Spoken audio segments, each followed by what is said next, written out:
इस बुलेटिन के प्रायोजक हैं योगमणि इंस्टीट्यूट ऑफ नर्सिंग। नमस्कार, जबलपुर लाइव के इस बुलेटिन में आपका स्वागत है। मैं हूं आपके साथ आकाश। संस्कारधानी में स्थित रेवा के ग्वारी घाट पर मकर संक्रांति की भीड़भाड़ के बीच उस समय जोरदार हंगामा हो गया जब भारी भीड़ के बीच कुछ लोग एक्सपायरी डेट की सोन पापड़ी बांटने लगे। जैसे ही लोगों ने सोन पापड़ी के पैकेट पर निर्माण और अवसान की तारीख देखी, सोन पापड़ी लेने वाले भड़क गए। लोगों ने सोन पापड़ी बांटने वालों को घेर लिया और शोर मचाना शुरू कर दिया। इससे पहले ही भीड़ उग्र रूप धारण कर पाती पुलिस पहुंच गई। पुलिस ने मौके की नजाकत को समझा और सोन पापड़ी बांटने वालों को रोक और सोन पापड़ी के सारे डिब्बे ऑटो में लोड करवा दिए। मध्य प्रदेश हाईकोर्ट ने एक याचिका पर टिप्पणी के साथ खारिज कर दी है कि आदिवासी विश्वविद्यालय की प्रक्रिया नियमानुसार है। मामला बीएड कोर्स से संबंधित था। याचिकाकर्ता ने चयन प्रक्रिया पूरी न किए जाने को चुनौती दी है। विश्वविद्यालय को कटघरे में खड़ा करना अनुचित और युगल पीठ के समक्ष मामले की सुनवाई हुई। इस दौरान याचिकाकर्ता की ओर से अधिवक्ता ने पक्ष रखा। उन्होंने दलील दी कि विश्वविद्यालय द्वारा याचिकाकर्ता को परेशान किया गया है। बीएड प्रवेश परीक्षा विषयक समस्त औपचारिकताएं पूर्ण करने के बावजूद परिणाम रोक कर रखा गया है। इसके जवाब में विश्वविद्यालय की ओर से साफ किया गया कोविड-19 संक्रमण के खतरे के बीच एग्जाम होल्ड करना पड़ा। इस प्रक्रिया को दी गई चुनौती इसलिए बेमानी है क्योंकि विश्वविद्यालय ने पूर्व में जो अधिसूचना और संशोधित अधिसूचना जारी की गई थी उसी में यह बिंदु जोड़ दिया था। भारतीय जनता युवा मोर्चा ने शहर में नए अध्यक्ष वैभव पवार की नियुक्ति पर जश्न मनाया। वैभव पवार के प्रदेश युवा मोर्चा का अध्यक्ष बनाए जाने के बाद प्रदेश के भाजपा युवा मोर्चा के कार्यकर्ताओं ने खुशी का माहौल देखा गया। जबलपुर में भी वैभव पवार के भाजपा युवा मोर्चा का अध्यक्ष बनाए जाने पर कार्यकर्ताओं ने मालवीय चौक पर पटाखे फोड़े और मिठाइयां बांटकर खुशी मनाई। कार्यकर्ताओं का कहना है कि वैभव पवार मूलतः सिवनी जिले के और लंबे समय तक अखिल भारतीय विद्यार्थी परिषद में कार्यरत रहे हैं।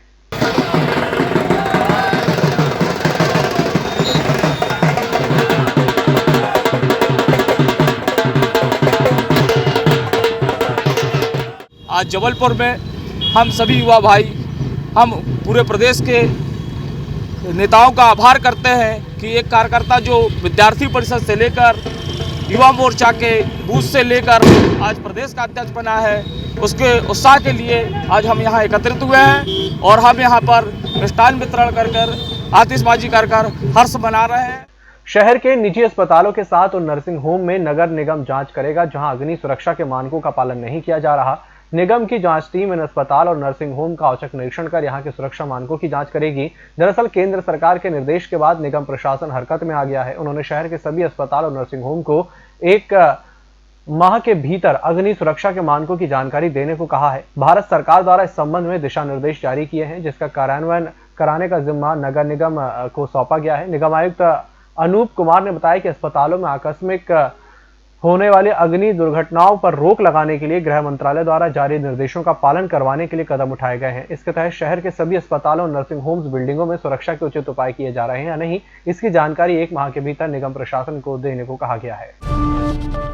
विजयनगर क्षेत्र निवासी लोक स्वास्थ्य यांत्रिकी विभाग में कार्यरत महिला अधिकारी के घर हुई चोरी का पुलिस ने खुलासा कर दिया है। वारदात में शामिल आरोपियों में एक कोतवाली तो दूसरा मड़ोताल थाने का निगरानी बदमाश है। चोरी की वारदात का खुलासा सीसीटीवी फुटेज की मदद से हुआ है। पुलिस ने वारदात में शामिल एक आरोपी और चोरी के जेवर खरीदने वाले को गिरफ्तार कर लिया है। हमें सूचना मिली कि कन्हैया सोनी जो है चेरी ताल का निवासी है और विक्की रजक जो है वो आधार ताल में श्रीधाम कॉलोनी का निवासी है। तो दोनों जगहों पर दबिश दी गई जिसमें विक्की रजक आज दिनांक तक फरार है, लेकिन कन्हैया सोनी हमें उसके निवास स्थान पर मिला और हमने वहाँ से उसको गिरफ्तार किया। उसका मेमोरेंडम लेक किया जिसमें उसने खुलासा किया कि कुछ उसके पास चोरी में से 2 कंगन और 1 सोने की अंगूठी उसके पास है तथा उसने हमें बताया कि एक सोने की चेन जो इसी चोरी में गई थी वह उसने पनागर निवासी दीपक पटेल को बेची है 5,000 रुपये में। तो उसमें हमने दीपक पटेल के घर पर दबिश दी तो उसने वहाँ से हमने वह सोने की चेन जो चोरी की थी वो जब्त की और इसमें 12,500 रुपये कैश भी कन्हैया सोनी से हमने जब्त किया। दोनों को गिरफ्तार कर न्यायालय पेश किया गया। इसी के साथ बुलेटिन वक्त चला छोटे से ब्रेक का, जल्द हाजिर होंगे। Yogmani institute of nursing, Jamdar hospital Jabalpur. Nursing के क्षेत्र में करियर बनाने का सुनहरा अवसर। प्रवेश प्रारंभ BSc nursing, post basic BSc nursing, GNM. पता 198/2 Raigwa, ward number 72, Arihant warehouse के पीछे, पाटन बाईपास चौक के पास, जबलपुर।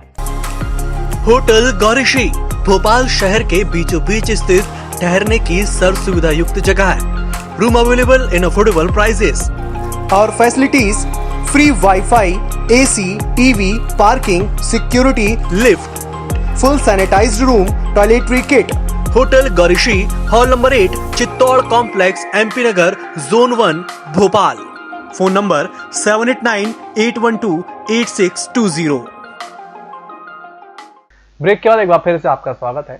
जबलपुर गोंदिया ब्रॉडगेज पर पश्चिम मध्य रेलवे जल्द ही नागपुर के लिए इंटरसिटी ट्रेन चलाने की तैयारी में है। इसका प्रस्ताव जबलपुर रेल मंडल ने रेलवे मुख्यालय को भेज दिया है। वहां से मंजूरी मिलते ही ट्रेन का संचालन शुरू कर दिया जाएगा। इस ट्रेन को हबीबगंज की तर्ज पर चलाने की तैयारी है। ट्रेन सुबह 5 बजे रवाना होगी और वापसी में 5 बजे नागपुर से छूटेगी। इससे जबलपुर से नागपुर के बीच इलाज के लिए सफर करने वाले मरीजों और उनके परिजनों को राहत मिलेगी।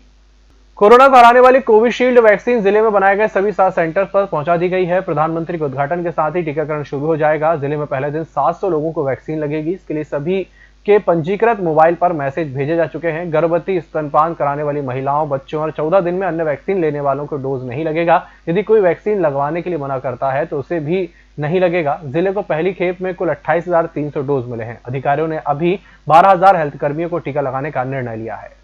सूर्य उत्तरायण के बाद सर्दी ने नया रिकॉर्ड बनाया है। पारा पिछले 2 दिनों में 5.5 डिग्री सेल्सियस पर ठहरा हुआ है। जनवरी में ऐसा 4 वर्षों बाद हुआ है। ठंड के मौसम में पिछली 2 रातें सबसे सर्द रहीं। इससे पहले 21 दिसंबर 2020 को पारा 5.8 डिग्री सेल्सियस तक पहुंचा है। जबलपुर का यह तापमान सामान्य से 6 डिग्री सेल्सियस नीचे चला रहा है। मकर संक्रांति पर इससे पहले कड़ाके की ठंड 4 वर्ष पहले पड़ी थी, तब तापमान 4.6 डिग्री था।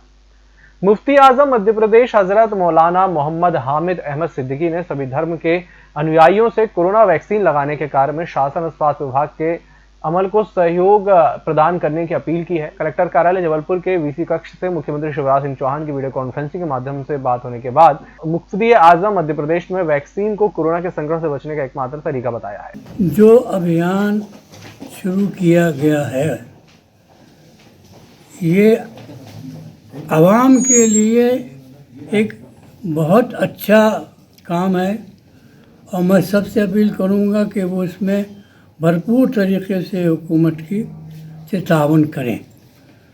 और अभी तो जैसा चीफ मिनिस्टर साहब ने फरमाया कि अभी हेल्थ वर्कर्स को कुछ प्रायोरिटीज़ हैं, पहले इनको फिर बाद में इनको, बाद में इनको।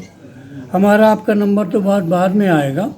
चीफ मिनिस्टर की गुफ्तगू से अंदाज़ा लगाया कि हर तरह के रद्द अमल से यानी रिएक्शन से गवर्नमेंट का अमला पूरी तरह तैयार है। किसी पर भी कोई गलत असर इसका होने के इम्कानात तो वेलकम है, लेकिन अगर होता है तो उससे फौरी तौर पर हुकूमत का अमला फ़ौरन उसकी मदद के लिए आगे बढ़ेगा और इंशाअल्लाह ताला कोई नुकसान उसको पहुंचने नहीं दिया जाएगा। कोरोना से स्वस्थ होने पर गुरुवार को 30 व्यक्तियों को डिस्चार्ज किया गया। वहीं बीते 24 घंटे के दौरान मिली 1613 सैंपल की परीक्षण रिपोर्ट्स में कोरोना के 21 नए मरीज सामने आए। डिस्चार्ज हुए 30 व्यक्तियों को मिलाकर जबलपुर में कोरोना संक्रमण से मुक्त होने वाले मरीजों की संख्या 15,317 हो गई है और रिकवरी रेट 95.82% हो गया है। कोरोना वैक्सीन भी अब शहर में आ चुकी है और 16 तारीख से वैक्सीनेशन का कार्य शुरू होगा, जिसमें पहले चरण में जो पूर्व से पंजीकृत स्वास्थ्य कर्मचारी हैं उनका वैक्सीनेशन का कार्य होगा। इस संबंध में भी यदि किसी प्रकार की जानकारी चाहिए तो इसी कंट्रोल रूम का उपयोग किया जा सकता है, जिसका नंबर है 0761-263-7500 से 505 तक। बर्ड फ्लू के संबंध में प्रशासन अलर्ट है। हमारे सभी विभागों जो संबंध विभाग है उन्होंने RRT स्थापित की थी, रैपिड रिस्पांस टीम, और जो विभिन्न क्षेत्रों में जारी है। यदि इस संबंध में कोई जानकारी देना चाहते हैं या कोई शेयर करना चाहते हैं या कोई इशू है तो उसके लिए भी हमने हमारा कंट्रोल रूम स्थापित किया है, जिसका नंबर है 9425438437। इस नंबर पे आप संपर्क कर सकते हैं। इस बुलेटिन में फिलहाल इतना ही। इसी के साथ मुझे दीजिए इजाजत। नमस्कार।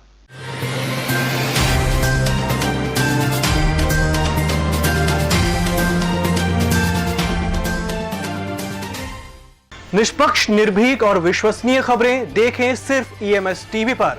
डाउनलोड करें EMS न्यूज ऐप। सत्ता के गलियारों से गांव की गलियों तक देखिए हर खबर अपने मोबाइल पर। डाउनलोड कीजिए EMS न्यूज ऐप।